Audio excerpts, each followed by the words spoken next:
Hi there. So you probably clicked on this video so you can see how you can easily replace the main clutch cylinder of your BMW E36, like that one.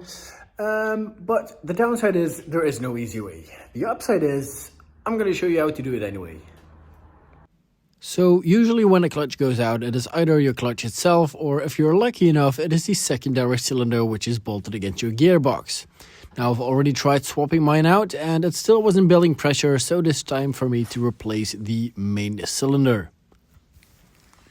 So the biggest challenge are your clutch lines, which are tightly packed against the side of your vehicle, going underneath the brake booster, inside your car, straight into the clutch master cylinder, which is located underneath your clutch pedal. All this meaning that you don't have a lot of wiggle room. So in order to give ourselves some more wiggle room, what we're going to do is we're going to remove the secondary cylinder which is bolted against your gearbox, and also removing the line that goes from your chassis into that second cylinder.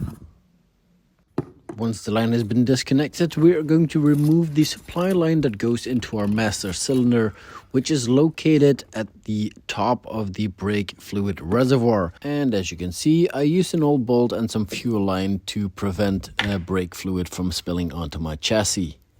Now, getting into the car, down to our pedals, you see this little C-clip that is holding the axle in place for our master cylinder. Now we're going to remove this one and also the axle itself, but as you can see, that is much easier if you're not holding your phone in your other hand. And once the clip has been removed, we can wiggle our pedal around a little bit in order to remove the axle that holds the master cylinder. Now with the axle removed, we are able to lift our clutch pedal up a little bit to give us some space to remove these two 10mm bolts. And with these bolts removed, we can slowly pull our master clutch cylinder forward and carefully pulling the supply line through our firewall, which again is much easier if you have both hands at your disposal.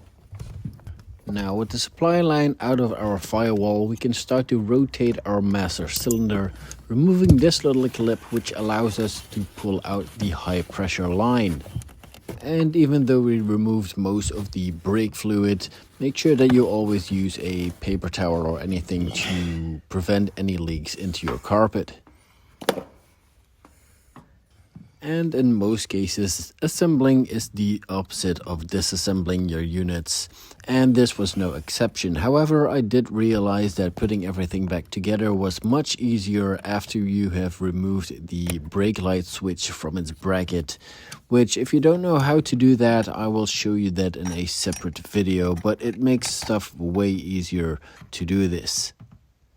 After putting everything back together, it's always a good idea to check the routing of all your lines and your brackets and all that stuff before you're tightening everything down, because the last thing you want to have happen is realize something is crooked after you have put everything back together.